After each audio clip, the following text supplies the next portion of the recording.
Orang kufar Quraisy, mereka tidak mau beriman pada Nabi kita Muhammad SAW.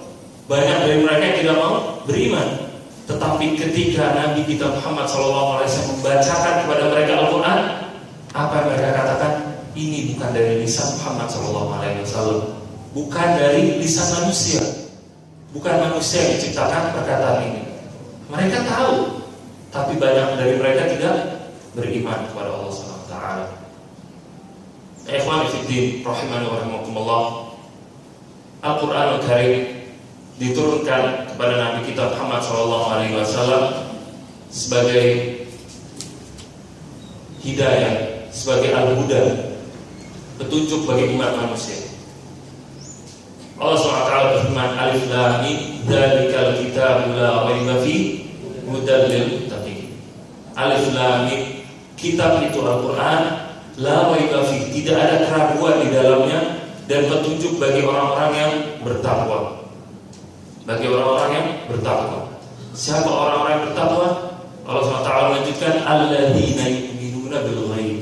Ini yang pertama, yaitu adalah orang-orang yang mengimani tentang masalah yang ghaib. Kenapa ini disebutkan yang pertama? Kenapa? Karena ikhwani wa akhwati fiddin rahimani wa rahimakumullah, sebagian besar yang disampaikan oleh Nabi kita Muhammad SAW kepada kita adalah masalah ghaib semuanya. Allah Subhanahu wa taala, kita beriman kepada Allah Subhanahu wa taala suatu hal yang gaib yang kita tidak tahu, kepada para malaikat, lalu kepada para jin. Kita tahu adanya jin. Nabi Muhammad SAW memberitahu kepada kita, jin itu ada. Itu suatu hal yang gaib. Surga, neraka, semuanya gaib. Karena itu tahap pertama yang harus orang muttaqin tahu, alladzina yu'minuna bil ghaib. Orang-orang bertakwa adalah orang-orang yang mengimani suatu hal yang gaib. Karena tidak ada orang bertakwa yang tidak beriman pada hal yang gaib. Tidak ada saya bertakwa tapi saya tidak percaya surga, saya tidak percaya neraka, saya tidak percaya malaikat. Tidak ada. Orang bertakwa dia mempercayai surga, neraka, Allah SWT, malaikat dan yang lainnya, semuanya hal yang gaib. Ikhwani fiddin rahimani wa rahimakumullah. Kemudian Al-Quran yang mulia, Al-Quran yang mulia diturunkan oleh Allah SWT pada bulan Ramadan. Allah SWT berfirman apa? Syahrul Ramadan alladzi unzila fihi al-Quran. Bulan Ramadan adalah bulan diturunkannya Al-Quran, hudal linnas, petunjuk bagi manusia. Lalu diturunkan pada kapan? Pada bulan Ramadan. Wa anzalnahu fi lailatin mubarakah, kata Allah SWT. Kami turunkan Al-Quran itu pada suatu malam yang penuh dengan keberkahan. Kapan suatu malam ini? Allah SWT kembali berfirman, wa anzalnahu fi lailatul qadar. Kami turunkan Al-Quran pada Lailatul Qadar, pada malam Lailatul Qadar. Ini yang namanya tafsir ayat bil ayat, kata para ulama. Mentafsirkan suatu ayat dengan ayat yang lain. Jadi malam Lailatul Qadar, diturunkan Al-Quran pada malam Lailatul Qadar. Allah SWT berfirman, inna anzalnahu fi lailatul qadar. Inilah yang insyaallah akan kita bahas pada sore ini. Pembahasan singkat, tapi insyaallah manfaatnya akan sangat banyak, insyaallah ta'ala. Ikhwani wa akhwati fiddin rahimani wa rahimakumullah, Lailatul Qadar, Allah SWT berfirman, inna anzalnahu fi lailatul qadar. Sungguhnya aku turunkan Al-Quran itu pada malam Lailatul Qadar. Wa ma adraka ma Lailatul Qadar. Apa itu malam Lailatul Qadar? Kata Allah Ta'ala mempertanyakan kepada kita, Lailatul Qadri khairun min alfi syahr, yaitu malam yang lebih baik dari 1000 bulan. Tanazzalul malaikatu war ruhu fiha bi idzni rabbihim min kulli amr. Pada malam itu malaikat-malaikat turun dan juga malaikat Jibril dengan izin dari Rabb-nya untuk mengurus suatu urusan. Salamun ya hatta matla'il fajr. Keselamatanlah sampai terbitnya fajar, kata Allah Subhanahu wa taala. Ikhwani wa akhwati fiddin rahimani wa rahimakumullah. Dari ayat yang mulia ini kita mengetahui fadilah, keutamaan dari malam Lailatul Qadar. Sebelum kita tahu bagaimana kita menggapai Lailatul Qadar, kita harus tahu apa keutamaan dari malam Lailatul Qadar. Dari ayat yang bulan ini kita tahu keutamaan dari malam Lailatul Qadar. Yang pertama adalah Al-Quran Karim diturunkan pada malam Lailatul Qadar. Al-Quran diturunkan oleh Allah SWT ke langit dunia pada malam Lailatul Qadar. Dia adalah yang pertama. Quran sebagai petunjuk bagi umat manusia diturunkan pada malam Lailatul Qadar. Ini menunjukkan kemuliaan malam Lailatul Qadar. Lalu keutamaan yang kedua tentang Lailatul Qadar adalah ayat yang kedua, wa ma adraka ma Lailatul Qadar, kata Allah SWT. Allah mempertanyakan, menanyakan kepada kita, tahukah kau apa itu malam Lailatul Qadar? Ini biar kita lebih perhatian atas ayat yang selanjutnya akan Allah SWT bahas. Biar kita lebih perhatian. Ini menunjukkan ta'zim Allah SWT kepada malam Lailatul Qadar. Ini menunjukkan keutamaan tentang malam Lailatul Qadar. Kemudian keutamaan yang ketiga adalah khairun min alfi syahr. Malam Lailatul Qadar adalah suatu malam yang lebih baik dari 1000 bulan. 1000 bulan kurang lebih 83 tahun. Bayangkan jika kita bisa setiap tahun mendapatkan ganjaran pahala dari malam Lailatul Qadar. Bayangkan. Tidak usah kurang bayangkan mungkin jauh-jauh. Coba bayangkan setahun dalam umur hidup kita mendapatkan malam Lailatul Qadar. Bayangkan ganjaran yang akan kita dapat dari Allah SWT. Kemudian keutamaan yang selanjutnya dari ayat ini adalah Allah SWT menurunkan malaikatnya pada malam Lailatul Qadar. Dan malaikat tidaklah turun ke langit dunia, ke dunia. Malaikat tidaklah turun kecuali membawa keberkahan dan kebaikan. Inilah salah satu keutamaan malam Lailatul Qadar. Dan keutamaan yang selanjutnya adalah Allah SWT berfirman, salamun hiya hatta matla'il fajr. Keselamatan sampai terbitnya fajar. Apa maksudnya? Para ulama menjelaskan maksudnya keselamatan di sini karena banyak orang pada malam hari itu diselamatkan oleh Allah SWT dari azabnya dan juga epoknya pada hari kiamat. Apa maksudnya? Karena bisa jadi nanti di hari kiamat kelak orang-orang diselamatkan dari nerakanya Allah SWT karena apa yang dia perbuat pada malam Lailatul Qadar. Allah tidak jadi memasukkannya ke dalam neraka karena apa? Karena amalan yang dia lakukan pada malam Lailatul Qadar. Subhanallah. Kemudian keutamaan yang selanjutnya dari malam Lailatul Qadar adalah Allah SWT menurunkan suatu surat khusus tentang keutamaan malam Lailatul Qadar. Bayangkan satu surat khusus diturunkan untuk keutamaan malam Lailatul Qadar. Lalu keutamaan selanjutnya yang dijelaskan oleh Nabi kita Muhammad SAW, beliau bersabda, man qama Lailatul Qadri imanan wa ihtisaban ghufira lahu ma taqaddama min dhanbi. Barang siapa yang mendirikan atau sholat pada malam Lailatul Qadar dengan penuh keimanan dan juga penuh pengharapan atas ganjaran Allah SWT, maka akan diampunkan baginya dosa-dosa yang telah lampau.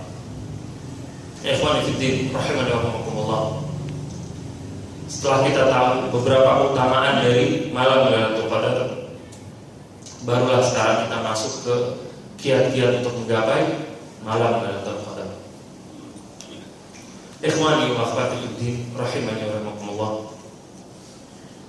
Agama Islam adalah agama yang mudah, sangat mudah. Bayangkan suatu hadis Nabi SAW, beliau bersabda, kalimatani khafifatani fil lisan, thaqilatani fil mizan. Dua kalimat yang ringan di lidah kita, tapi berat di timbangan. Apa dua kalimat itu? Ada yang tahu? Subhanallah wa bihamdi, subhanallah al-azim. Bayangkan ini adalah keutamaan yang besar yang diberikan oleh Allah SWT. Kalimatani khafifatani fil lisan, dua kalimat yang ringan di lidah kita. Ringan tidak? Ringan sekali. Tapi apa kemudian selanjutnya? Thaqilatani fil mizan, berat nanti di timbangannya nanti di hari kiamat kelak. Karena itu kita dianjurkan untuk terus-menerus membaca zikir ini. Ini menunjukkan bahwa agama Islam adalah agama yang mudah. Begitu juga untuk menggapai malam Lailatul Qadar. Banyak orang menganggap susah, sulit malam Lailatul Qadar. Sudahlah, saya ibadah yang lain lah, yang perlu malam Lailatul Qadar berat. Salah. Lailatul Qadar ini bisa digapai oleh seorang muslim hanya dengan 3 hal. 3 hal saja. Ingat ini, 3 hal. Yang pertama dengan apa?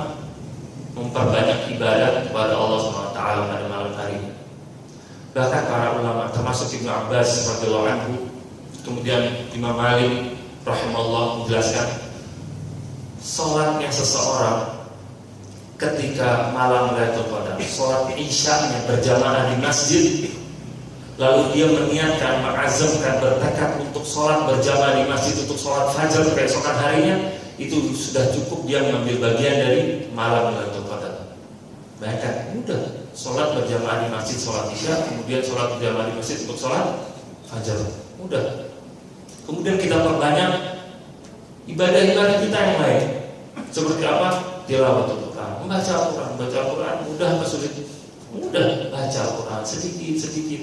Dan kata para ulama, menghidupkan malam Lailatul Qadar untuk mendapatkan ganjaran 1000 bulan.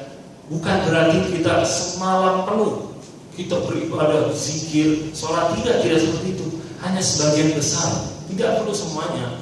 Karena kalau semuanya mungkin menyulitkan kepada kita. Tidak perlu kita baca Al-Quran secukupnya, lalu kita mendirikan sholat dan lain-lain. Yang mudah, jangan yang mempersulit diri kita. Lalu kemudian masalah tilawatul Quran, Allah SWT, Nabi kita Muhammad SAW bersabda apa?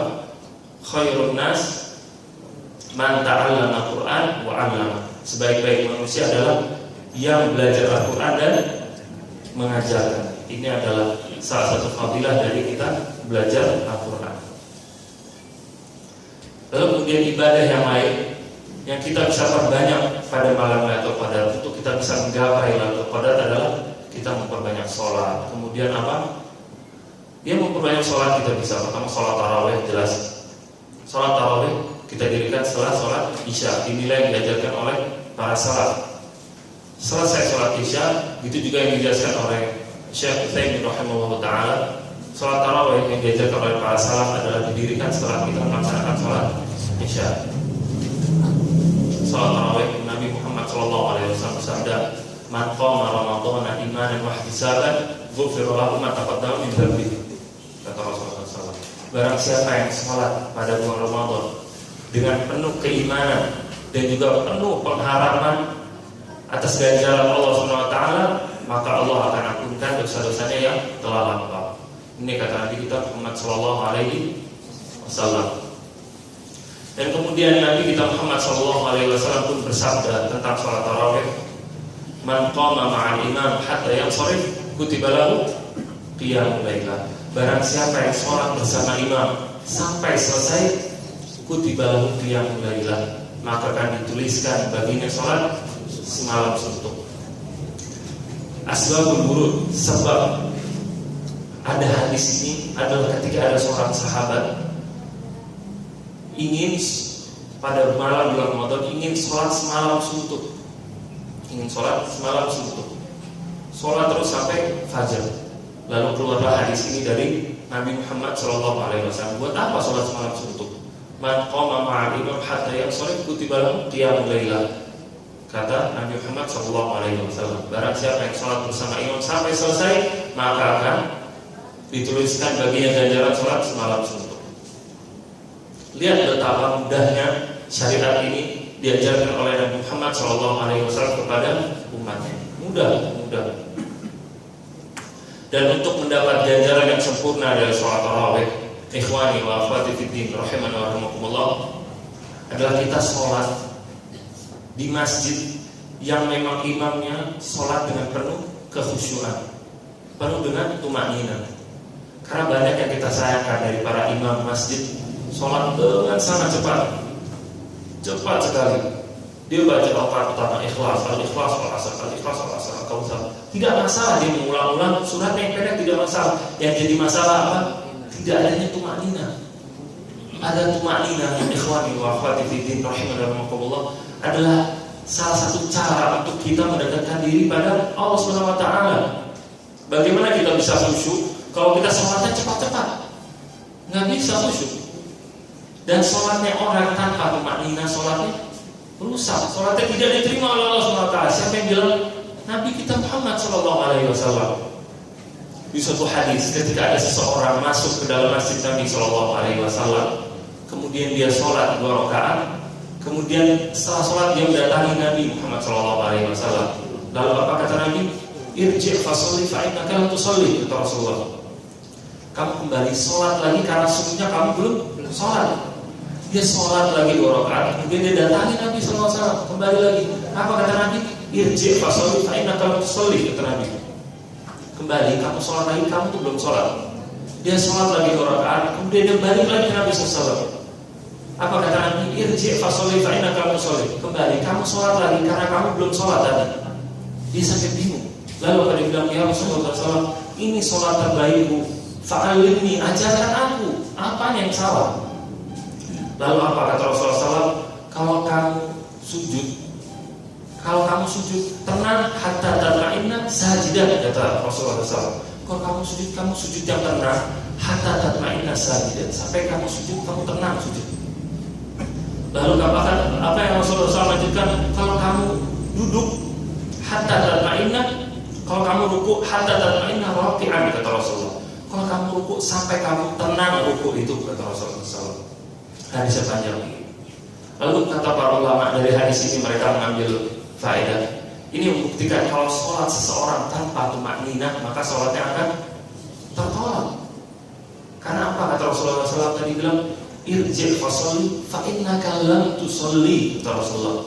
Kamu kembali, kamu sholat lagi karena sesungguhnya kamu belum sholat, kata Rasulullah. Belum sholat.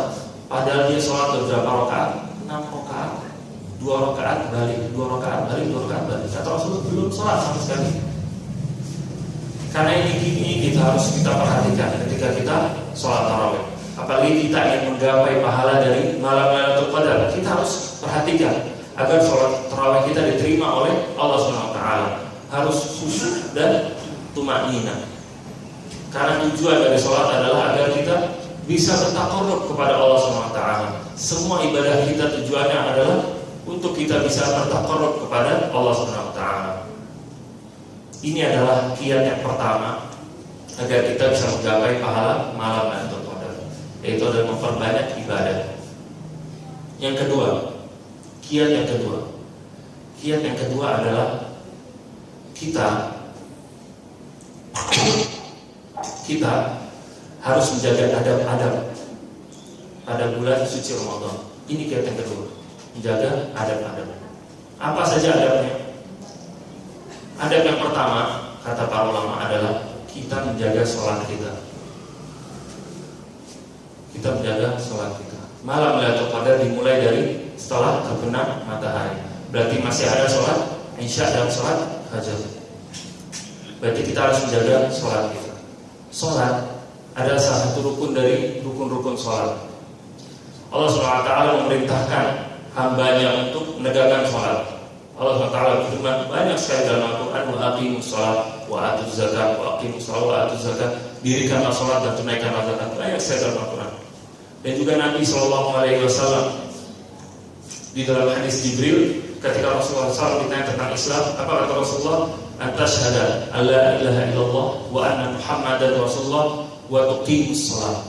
Ketika ditanya oleh Jibril apa itu Islam, lalu kata Rasulullah SAW, Islam adalah kamu bersyahadat bahwa tidak ada Tuhan yang berhak disembah dengan benar kecuali Allah SWT, dan kamu bersaksi bahwa Muhammad adalah Rasul Allah SWT, dan juga kamu mendirikan sholat.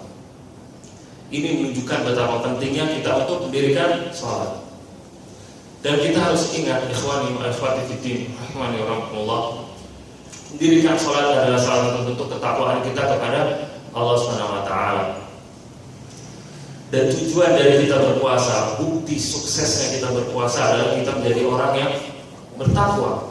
Dari ayat yang kita tahu sangat terkenal berkali-kali diulang oleh para khatib, ya ayyuhalladzina amanu kutiba alaikumusiyam kama kutiba alal ladzina min qablikum la'allakum tattaqun. Wahai orang-orang yang beriman, telah diwajibkan bagi kalian untuk berpuasa sebagaimana diwajibkan untuk orang-orang sebelum kamu, agar kamu menjadi orang-orang yang bertakwa. Karena itu para ulama menjelaskan hikmah tertinggi, tujuan puncak dari kita berpuasa adalah kita menjadi orang yang bertakwa. Tidak ada hikmah yang lain. Hikmah yang lain datang setelahnya. Tidak ada berpuasa kita agar bisa menjadi sehat. Berpuasalah karena biar kita bisa merasakan apa yang dirasakan oleh orang-orang miskin. Iya, itu memang kebaikan. Sehat pun kebaikan. Merasakan apa yang dirasakan oleh orang miskin itu juga kebaikan. Tapi itu bukan hikmah. Itu bukan tujuan yang diinginkan oleh Allah Subhanahu wa taala. Apa yang diinginkan oleh Allah Subhanahu wa taala? Agar kita menjadi orang-orang yang bertakwa. Merasakan apa yang dirasakan oleh orang miskin. Iya. Tapi ikhwani wa akhwati fiddin rahimakumullah, betapa banyak orang yang uangnya banyak, orang yang kaya, ternyata dia lebih soleh daripada orang miskin. Lalu betapa banyak orang yang miskin, ternyata amalnya, takwanya lebih sedikit daripada orang yang kaya. Betapa banyak. Maka itu menjadi orang miskin bukan jaminan menjadi orang soleh. Tidak jaminan. Karena itu hikmah utama adalah agar kita menjadi orang yang bertakwa. Ini adalah hikmah dari berpuasa. Kemudian ikhwani wa akhwati fiddin rahimakumullah, kita kembali tentang masalah salat. Salat tadi adalah salah satu bentuk dari ketakwaan. Maka meninggalkan salat adalah salah satu bentuk dari kedurhakaan kepada Allah Subhanahu wa taala. Allah Subhanahu wa taala berfirman, "Fa khalafa min ba'dihim khalfun adha'u shalawat wa tabi'u syahawat," kata Allah. Kemudian datang setelah mereka generasi yang mereka meninggalkan sholat dan mereka mengikuti hawa nafsu mereka, mengikuti syahwat. Kata Allah SWT, inilah menunjukkan kalau betapa bahayanya orang yang sholat, yang meninggalkan sholat. Kemudian Allah SWT berfirman setelahnya, kalau mereka adalah termasuk orang-orang yang tersesat, orang yang meninggalkan sholat. Dan juga ikhwani wa akhwati fiddin rahimakumullah, selalu kaum muslimin, paling khususnya adalah laki-laki, diwajibkan untuk sholat berjamaah di masjid. Ini adalah salah satu bentuk ketakwaan. Ini wajib. Kenapa? Karena di hadis yang mulia, yang sebagaimana kita tahu, ketika ada seorang buta mendatangi Rasulullah SAW, lalu dia berkata, "Ya Rasulullah, laisa lil qa'id yaquduni ila masjid." Wahai Rasulullah, aku tidak punya pembimbing yang bisa membimbingku untuk sholat berjamaah di masjid. Ini kata orang buta itu. Lalu farakhasalahu Muhammad SAW. Kemudian Nabi Muhammad memberikan rukhsah keringanan baginya. Lalu ketika dia berpaling, kemudian Nabi SAW panggil lagi. Hal tasma'u nida'a bis-shalah, kata Rasulullah. Apakah kamu mendengar panggilan untuk melakukan sholat? Na'am, kata dia. Iya, saya dengar. Kemudian Rasulullah SAW pun bersabda, fa'ajib. Kemudian, maka kalau kamu dengar panggilan untuk sholat, maka jawablah panggilan itu, kata Rasulullah SAW. Nah, para ulama menjelaskan maksudnya Rasulullah SAW bilang fa'ajib, jawablah adalah datangi masjid itu tetap karena kamu mendengar azan. Lalu ikhwani fiddin rahimakumullah, ini adalah bagi orang buta. Rasulullah SAW tidak memberi keringanan bagi orang buta untuk tidak sholat di masjid, tidak memberi keringanan. Lalu apalagi dengan kita. Salah satu bentuk rasa syukur kita kepada Allah Subhanahu wa taala atas nikmat yang Allah berikan kepada kita, berupa nikmat mata kita bisa melihat, kaki kita bisa berjalan, telinga kita bisa mendengar. Salah satu bentuk rasa syukur kita adalah dengan memakainya di atas ketaatan kepada Allah Subhanahu wa taala. Kita bisa melihat, bisa berjalan, bisa mendengar, maka datangi masjid itu. Setiap laki-laki wajib baginya untuk sholat di masjid. Wajib datangi. Dan Rasulullah SAW menjelaskan tentang fadilah orang yang sholat berjamaah di masjid. Sholatul jamaah tafdul ala sholatil fardhi bisab'in wa 20 darajat. Sholat berjamaah, orang sholat berjamaah di masjid itu lebih baik daripada dia sholat sendiri sebanyak 27 derajat. Dan kemudian Nabi SAW pun menyerupakan orang-orang yang tidak mau sholat berjamaah di masjid seperti orang munafik. Rasulullah SAW bersabda apa? Afdhalus sholawati ala munafiqi sholatul isya wa sholatul fajr. Sholat yang paling berat bagi orang-orang munafik adalah sholat isya dan sholat fajar, sholat subuh. Dan apalagi kita ingin menggapai malam Lailatul Qadar, bagaimana kita tidak sholat 5 waktu di masjid. Bagaimana kita tidak sholat isya, tidak sholat subuh di masjid? Pada Rasulullah SAW tadi mengancam orang yang tidak sholat isya, tidak sholat subuh di masjid seperti orang munafik. Dan Rasulullah SAW bersabda juga, man tasyabbaha biqaumin fahuwa minhum. Barang siapa yang menyerupai suatu kaum, maka dia termasuk kaum tersebut. Karena itu wajib bagi setiap kaum muslimin yang laki-laki untuk sholat berjamaah di masjid. Kemudian adab yang kedua yang harus kita perhatikan untuk kita mendapat ganjaran malam Lailatul Qadar. Yang kedua adalah kita mengaplikasikan apa yang dikatakan oleh Nabi SAW. Beliau bersabda, "Man lam yada' qawla zur wal 'amal bihi, falaysa lillahi hajatun fi an yada'a ta'amahu wa syarabahu." Barang siapa yang ketika berpuasa kemudian dia tidak meninggalkan perkataan yang kotor dan juga perbuatan yang keji dan juga kebodohan, maka Allah tidak butuh dia meninggalkan makanan dan juga minumnya. Tidak butuh Allah. Tidak butuh. Karena sangat disayangkan ikhwani akhwati fiddin rahimanallah, banyak sekali kaum muslimin kondisinya ketika di luar bulan Ramadan dan juga di dalam bulan Ramadan sama. Di luar bulan Ramadan dia meninggalkan yang wajib, masuk bulan Ramadan masih dia meninggalkan yang wajib.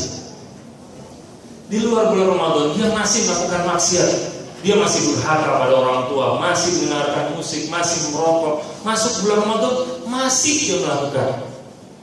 Maka apa kata Allah? Falaisa lillahi hajatun fi an yada'a ta'amahu wa syarabahu, kata Rasulullah.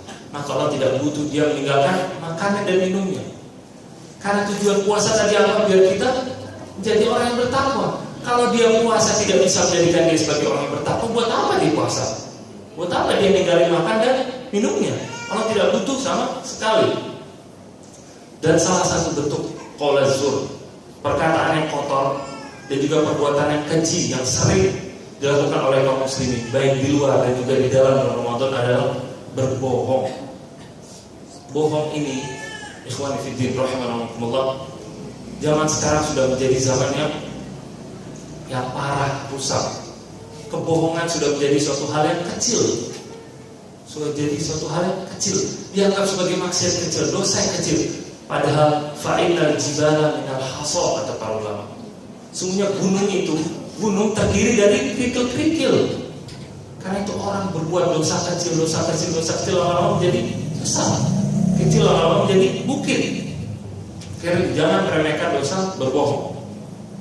Kata Rasulullah SAW, iyyakum wal kadhib, fa innal kadhib yahdi ilal fujur, wal fujur yahdi ilan nar, wa la yazalu rajulu yakdzib wa yataharra bil kadhib hatta yuttaba 'inda Allahi kadzaban, kata Rasulullah SAW. Jangan kalian berbohong, kata Rasulullah. Jangan kalian berbohong, karena kebohongan itu akan menuntun kalian untuk berbuat keburukan. Dan setelah berbuat keburukan itu akan menuntun kalian untuk masuk ke dalam neraka. Dan tidaklah seseorang berbuat kebohongan lalu dia senantiasa berbohong terus, illa yuttaba 'indallahi kadzaban, kata Rasulullah, kecuali nanti di hari kiamat akan dituliskan baginya oleh Allah SWT sebagai seorang pembohong, sebagai seorang pendusta. Ikhwan fillah rahimakumullah, bayangkan ketika ada salah satu orang di antara kita dicap sebagai seorang pembohong, sebagai seorang pendusta. Dia berbicara tidak diterima, amanah pun dia tidak akan ada yang mau mengamanahkan kepada dia, nggak ada yang percaya. Dia janji pun nggak ada yang percaya. Ini orang yang dianggap pembohong di antara manusia, apalagi orang sudah dianggap berbohong di hadapan Allah Subhanahu wa taala. Bagaimana amalnya akan diterima oleh Allah Subhanahu wa taala? Karena itu harus kita camkan, harus kita ingat baik-baik, tinggalkan yang namanya kebohongan. Kemudian yang selanjutnya, ikhwani wa akhwati fiddin rahimanallah, termasuk qaul zur, termasuk perkataan yang kotor dan juga perbuatan yang keji yang sering kaum muslimin lakukan adalah ghibah. Ghibah. Nabi SAW, ghibah itu apa? Dzikruka akhaka bima yakrah. Kamu menyebutkan sesuatu tentang saudaramu yang padahal dia itu benci sesuatu itu untuk disebut. baik sesuatu itu rupanya dia, jasmaninya dia maupun akhlaknya dia. Kita tidak boleh menyebutkan orang itu tuh yang buta, orang itu tuh yang pincang, orang itu tuh yang picek, orang itu yang ini, orang itu yang itu. Nggak boleh, sama sekali nggak boleh. Kecuali memang ada tujuan yang dibolehkan oleh tujuan syar'i. Ini tidak boleh kalau nggak ada tujuan sama sekali. Itu yang buta, ini itu. Begitu juga tentang masalah akhlak. Kita nggak boleh ngatain orang itu yang pelit itu yang sombong itu yang kalau jalan nggak salam itu. Nggak boleh. Ini termasuk ghibah. Allah SWT juga sudah mengancam orang-orang yang ghibah. Kata Allah SWT, "Ayuhibbu ahadukum an ya'kula lahma akhihi maitan fakarihtumuh," kata Allah. Apakah salah seorang dari kalian ada yang suka kalau dia memakan daging saudaranya sendiri yang sudah menjadi bangkai? Kalian pasti tidak ada yang suka. Ini kata Allah SWT menggambarkan tentang bahaya ghibah. Karena itu mari kita mulai saat ini, mulai detik ini, jauhkan yang namanya ghibah. Memang terkadang berat, terkadang sulit. Tapi dari mana datangnya sulit ini? Datangnya dari mana? Dari syaitan. Asy-syaitan ya'idukumul faqra wa ya'murukum bil fahsya, kata Allah. Syaitan itu menakut-nakuti kalian dengan kefakiran dan juga memerintahkan kalian untuk melakukan suatu hal yang keji. Ini kerjaan siapa? Jadi syaitan. Terkadang kita sulit meninggalkan ghibah, susah kalau nggak ngomongin orang susah. Ngomong dikit aja nggak boleh tetap. Kadang-kadang berat, tapi biasakan sedikit. Kalau udah mulai bicarakan orang, stop. Ada orang bicarakan orang, kasih tahu berhenti, ini ghibah, nggak boleh. Kasih tahu. Ini ingat, ini salah satu cara kita untuk menggapai malam Lailatul Qadar, untuk juga mencapai kesempurnaan dari bulan puasa. Bagaimana pas malam Lailatul Qadar turun sedangkan kita sedang menggibahi orang. Malam Lailatul Qadar turun kita sedang berbohong. Bayangkan bagaimana kita mendapat ganjaran malam Lailatul Qadar sedangkan kita masih berbuat maksiat kepada Allah SWT dan masih banyak daripada yang lain. Dan yang terakhir, kiat yang ketiga untuk kita bisa mendapatkan malam Lailatul Qadar adalah kita meniatkan semua ibadah kita kepada Allah Subhanahu wa taala. Ikhlas kepada Allah Subhanahu wa taala. Ikhwani wa akhwati fiddin, rahimani wa rahimakumullah. Jangan pernah sepelekan hal yang satu ini. Jangan pernah. Ini hal yang paling besar yang kita dengar sore hari ini. Ikhlas kepada Allah Subhanahu wa taala. Ibadah kepada Allah Subhanahu wa taala. Keringat yang kita kucurkan, harta yang kita keluarkan, waktu yang terbuang bisa tidak diterima oleh Allah Subhanahu wa taala karena tidak ada ikhlas. Karena dalam suatu ibadah masuk riya. Karena dalam suatu ibadah masuk sum'ah, dan diterima oleh Allah Subhanahu wa taala. Dan Allah Subhanahu wa taala berfirman, "Ya ayyuhalladzina amanu la tubtilu shadaqatikum bil manni wal adha," kata Allah. Wahai orang-orang yang beriman, jangan batalkan pahala sedekah kalian karena kalian sering menyebut-nyebut. Saling menyebut-nyebut itu berarti kita pengen ganjaran dari orang lain. Pahala kita bisa hilang begitu saja. Bayangkan, ini adalah amalan yang sudah kita lakukan. Apa kata Allah? La tubtilu shadaqatikum. Jangan kalian batalkan pahala sedekah kalian. Berarti bisa jadi dia sudah mendapatkan pahala ini, lalu bisa dibatalkan oleh Allah Subhanahu wa taala karena apa? Karena nggak ada ikhlas di hatinya. Jadi jangan sepelekan masalah ikhlas. Sholat seseorang bisa ditolak, sedekah seseorang bisa ditolak. Padahal lihat bagaimana imannya seorang mukmin. Apa kata Allah Taala? Innama nut'imukum liwajhillah la nuridu minkum jazaa'an wala syukura, kata Allah. Tetap mensifatkan orang-orang yang beriman. Orang yang beriman berkata, sungguhnya kami memberikan kalian makan. Kami ini mengharapkan ganjaran dari Allah SWT. Kami tidak mengharapkan ganjaran dari kalian, tidak juga rasa syukur dari kalian. Ini sifatnya siapa? Orang mukmin. Ketika dia bersedekah, memberi makan orang, jangan pernah mengharap ganjaran dari orang lain. Jangan pernah mengharap ganjaran dari orang yang dikasih, dan juga jangan pernah mengharapkan rasa terima kasih dari orang yang dikasih. Dia tidak bilang terima kasih, ya sudah. Jangan biasa kita kasih, ini kok habis dikasih kok malah meleng gitu aja, pergi begitu aja, kok gak ada rasa terima kasih. Nah, bayangkan, ini bukan sifatnya seorang muslim. Muslim yang benar ketika dia memberikan sedekah kepada orang lain, dia hanya mengharapkan ganjaran dari siapa? Dari Allah SWT. Jangan mengharapkan ganjaran dari orang yang dikasih. Dia mau bilang terima kasih, mau bilang jazakallahu khairan, mau acuh tak acuh, mau habis itu pergi begitu saja, tidak peduli. Ini imannya siapa? Imannya seorang muslim. Setelah dia kasih, sudah. Dia hanya mengharapkan ganjaran dari Allah SWT. Orang yang dikasih mau dia apapun yang dapatkan, saya tidak peduli. Ini imannya siapa? Imannya seorang muslim. Innama nut'imukum liwajhillah la nuridu minkum jazaa'an wala syukura. Kami tidak mengharapkan dari kalian ganjaran ataupun rasa terima kasih. Inilah seorang muslim. Begitu juga ketika dia beribadah pada malam bulan Ramadan. Ketika dia mengharapkan mendapatkan malam Lailatul Qadar, dia memperbanyak ibadahnya, memperbanyak sholat malam, sholat tarawih, memperbanyak bacaan Al-Quran, memperbanyak sedekah pada malam hari itu dengan niat ikhlas untuk mengharapkan ganjaran dari Allah Subhanahu wa Ta'ala. Jangan karena saya disuruh oleh orang tua atau apa, saya takut sama tetangga pergi ke masjid, jadi saya ikut ke masjid dan saya ikut i'tikaf. Ini nggak begitu. Niatkan hati kita ikhlas kepada Allah Subhanahu wa Ta'ala. Jadi ikhwan fillah rahimakumullah, ikhlas adalah hal yang paling penting. Allah Ta'ala berfirman, wa ma umiru illa liya'budullaha mukhlishina lahu-d-din. Dan tidaklah orang-orang yang beriman itu diperintah kecuali untuk beribadah kepada Allah dengan sebaik-baiknya ikhlas. Dan yang terakhir, Ibnu Mubarak rahimahullah ta'ala berkata, wa kam min amalin shaghir yukabbirun niyyah, wa kam min amalin kabir yusaghirun niyyah. Kata Ibnu Mubarak, betapa banyak amal yang kecil menjadi besar ganjarannya karena apa? Karena niatnya ikhlas pada Allah Subhanahu wa Ta'ala. Dan juga betapa banyak amalan yang besar, haji, sedekah berjuta-juta, pahalanya menjadi kecil karena apa?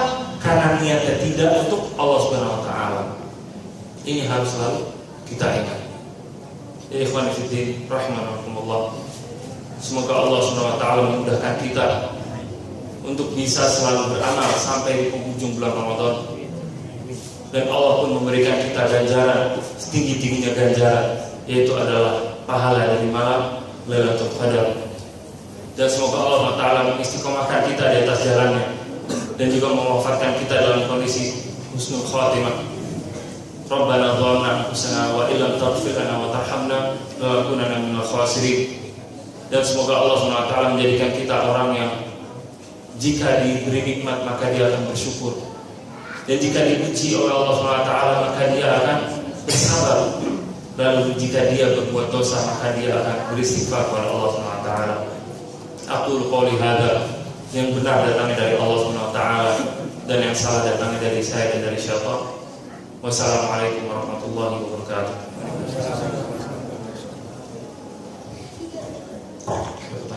Pertanyaan Ustaz. Oh ya. Pada bulan Ramadan ini kita banyak membaca Al-Quran. Pertanyaan saya adalah, apakah membaca dengan artinya, dengan kita paham artinya, kita baca artinya, atau cukup baca saja khusus untuk bulan Ramadan? Mana yang lebih afdol, yang paling utama? Mana yang paling utama? Ikhwani fiddin rahimani wa rahimakumullah, Allah SWT akan memberikan kita ganjaran dalam baca Al-Quran, baik kita tahu artinya ataupun kita tidak tahu artinya.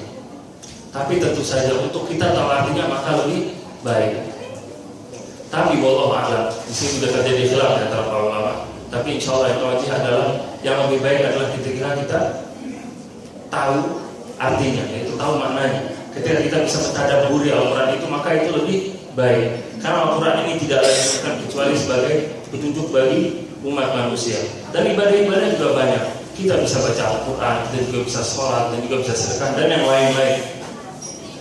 Jika kita membaca Al-Quran sesuai dengan diturunkannya Al-Quran ini, yaitu sebagai petunjuk bagi umat manusia, petunjuk bagi kita, maka insya Allah Allah SWT akan memberikan kita ganjaran yang lebih besar. Wallahu a'lam. Nah, yang hadis yang ganjaran pahala sholat subuh yang sholat bersama imam tarawihnya bisa juga. ya. Wa'alaikumsalam rahmatullah. Allah SWT, Nabi Muhammad SAW bersabda, "Man qama ma'al imam hatta yansharif kutiba lahu qiyamul lailah." Barang siapa yang sholat bersama imam sampai selesai, maka akan dituliskan baginya pahala sholat semalam suntuk. Nah, ini tadi seperti saya jelaskan, hadis ini keluar ketika salah seorang sahabat mendatangi Nabi SAW. Setelah selesai sholat tarawih, dia berkata kepada Nabi SAW, "Ya Rasulullah, bolehkah saya nanti malam melakukan sholat tahajud? Atau saya nanti memperbanyak sholat saya pada malam hari?" Kemudian keluarlah hadis ini dari lisan Rasulullah SAW. Dan yang dimaksudkan dari hadis ini, wallahu a'lam, dimaksudkan oleh para ulama adalah sholat tarawih. Itu dari awal sampai selesai witir. Wallahu a'lam. Ya. Nah, apakah untuk mendapatkan malam atau qadar harus diiktikaf? Tidak harus diiktikaf. Bahkan seorang wanita yang dia lebih afdol untuk melakukan ibadah di rumahnya, dia pun bisa mendapatkan ganjaran dari malam Lailatul Qadar. Nah, baik. Ada lagi? Malam Lailatul Qadar itu maksudnya dari sejam maghrib sampai pagi atau di antara waktu itu yang saat. Iya, dari setelah sholat maghrib sampai fajar. Malam suntuk itu. Nah, sholat. Ada lagi yang mau tanya? Intervalnya seperti itu. Hampir 100% orang yang beramal itu tidak menentukan. Iya, cuma ganjaran yang Allah berikan itu berlipat. Ada yang sedikit, ada yang sedang, ada yang banyak. Mereka tadi kata para ulama, termasuk kata Ibnu Abbas, orang yang ikut sholat berjamaah isya di masjid, maka dia mendapatkan ganjaran dari malam Lailatul Qadar, sebagian dari ganjaran malam Lailatul Qadar. Nah, ada lagi? Sudah, mungkin kita tutup karena bersiap untuk berbuka. Aqulu qouli hadza, subhanakallahumma wa bihamdika, asyhadu an la ilaha illa anta, astaghfiruka wa atubu ilaik. Wassalamualaikum warahmatullahi wabarakatuh.